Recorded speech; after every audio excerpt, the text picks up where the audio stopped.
So, Dr. Peterson, you mentioned these ideas of responsibility, of virtue, of respect. You've, I think, detailed what you think students shouldn't do in these examples of like protests and these examples of certain types of activist tactics. What advice would you have for students? How can students make the changes that they want to make? Particularly, do you have any advice for students here? Yeah, read great books. Really, man. You've got this 4-year period that has been carved out of your lives by society. It's given you an identity, like a high-quality identity, and freedom at the same time. Man, you're not going to get that again in your life. You've got a respectable identity, university student, and complete freedom associated with that, or as near as you're ever going to get. And you've got these unbelievable libraries that are full of the writings of people who are intelligent and articulate beyond comprehension. And you know, and you can go there and you can learn all this. And you might think, well, why should you learn it? Well, you learn it to get a job, or you learn it to get good grades, or you learn it to get a degree, and that's all nonsense. It's nonsense. The reason that you come to university to be educated is because there is nothing more powerful than someone who is articulate and who can think and speak. It's power, and I mean power of the best sort. It's authority and influence and respectability and competence. And so you come to university to craft your highest skill, and your highest skill is to be found in articulated speech. And if you're a master at formulating your arguments, you win everything. And better than that, when you win everything, everyone around you wins too. Because to transform yourself into, let's consider your transformation into something approximating the logos. It means you shine a light on the whole world. Well, there's nothing more exciting to do than that. There's nothing better you can possibly do. And to think that you're coming to university to be, you know, trained to have a job, it's like, great, that's a hell of a lot better than being unemployed and covered with Cheeto dust while you're snacking away in front of your video game in the basement. But it's not a, and I don't have anything against video games, by the way, but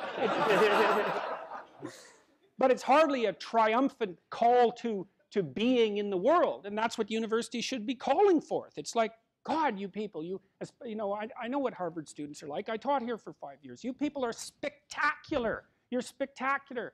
You're all capable of being world beaters. You transform yourself into something that's articulated and sensible and grounded in history and knowledgeable and wise, man. You can do anything you want, and hopefully anything you want for good. Because if you have any sense, everything you want to do would be for the good, because there's nothing more compelling or meaningful or useful in combating the tragedy of life than to struggle with all your soul on behalf of the good.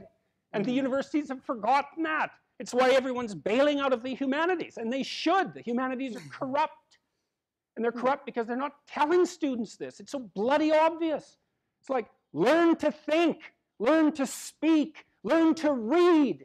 It makes you a superpower, an individual superpower.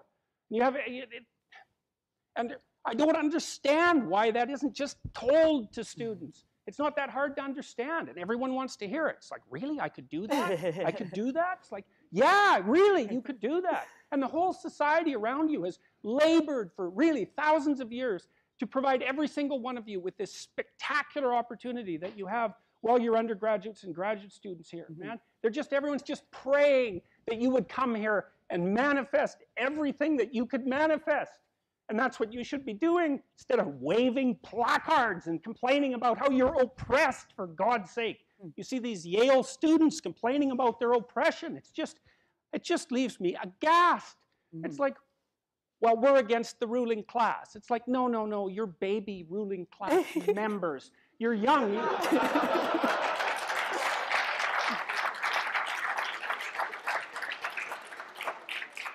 The only reason you're not rich is because you're young. You know, that's the best. Really, if you look at the 1% even, the dreaded 1%, you know, most of those people are old. Why?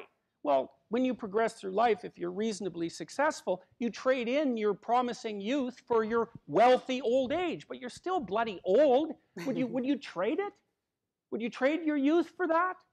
Like, if you factor age out of the economic equation, things look a lot different. Well, of course older people have more money. If they have any sense, they've been collecting it for their whole life. Is that somehow unfair? It's not unfair unless you want to be poverty-stricken when you're 70. And you don't want to be poverty-stricken when you're 70. So I just don't understand what's happened to the universities. I can't believe that you're not told when you come the first day, look, man, you're here on a heroic mission.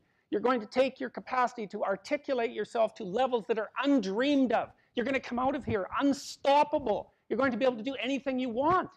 It's like, that's what you're here for. Instead, you're taught that, well, you know, the world's a pretty oppressive place, and you're probably the bottom of the victim pile, and there's virtually nothing you can do about it except, you know, deconstruct the patriarchy. And it's so weak-kneed and so pathetic that universities should be embarrassed that that's what they're peddling to students. I'm embarrassed by it. You know, I've gone on public record telling parents, bloody well, send your boys to trade school, because at least they'll learn something useful.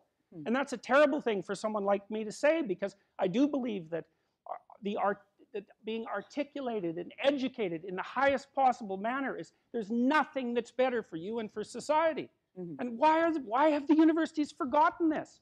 Well, that's postmodern neo-Marxism for you, you know. Then the philosophy of intense resentment and oppression and group identity, and God, it's just pathetic. Dr. Peterson, I think a lot of students here would agree with you that one of the main purposes of education at college, particularly at Harvard, is to develop their sense of articulation, their ability to read, their ability to critically think. But then what comes after? Particularly at Harvard, there's a big discussion on what is a good life? What does it mean to use those skills that we get here, and then we graduate? What do we do from there? Stop unnecessary suffering. That's what you do. You know, that's your calling. It's like you say, well, what do you do after you graduate? Well, if you graduate articulated and powerful, there will be people giving you so many opportunities you won't even be able to keep up with them. You know, and I've worked with very, very competent people in many different domains in my life, hyper-competent people. And I can tell you some very interesting things about hyper-competent people. The first thing is they are not selfish, and they're not greedy. And one of the great pleasures in their lives is to find people who have the capacity to also be hyper-competent and to open doors for them as rapidly as they can possibly be opened. They delight in that, because there's very few things that are more intrinsically meaningful if you're an accomplished person than to find young people who have the possibility of being accomplished and say, hey, look, here's an opportunity for you. It's like, go out there, man, kill it. And then they go out there and kill it, and you think, right on, man. Here's another opportunity. Why don't you go out there and nail that, too? And you think, no, they're all hoarding their wealth, and they're not going to share it with anyone. It's like, that's absolute, complete rubbish. And so you don't even have to worry about what you're going to do after you graduate from here if you turn yourself into half of what you could be, because people will be dying to offer you every opportunity that you can possibly make use of. So it's a moot point. The world is always desperately short of people who can think and speak. And you think, well, I won't be made use of. Well, first of all, you can't say that if you're at Harvard, for God's sake. I mean, people already figured out who you are. They've already figured it out, and they're offering you the world on a gold platter. They take it. It's yours. Take it. It's like, great, man. Put yourself together and deserve it. That would be great. And that's what everyone wants. It's what your parents want. It's also what you want. You know it. It's what you want. It's what women want from men. It's what men want from women. It's like for you to be who you could be. And the highest faculty of the human being is articulated speech.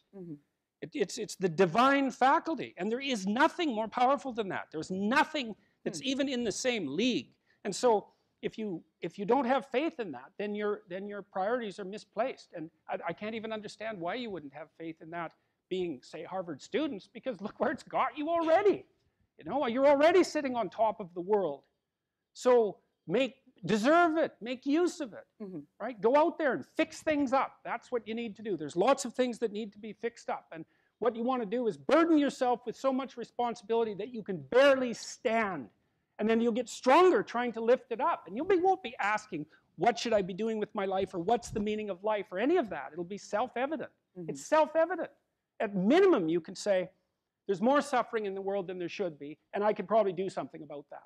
And you can do something about that. So go do something about it. And then there'll be less suffering in the world. And then when you're 80, you can look back on your life and say, well, you know, there's less suffering in the world than there would have been had I known it existed. And you don't have to even have a sense of ultimate destiny, or even any sort of theistic belief to regard that as a positive good.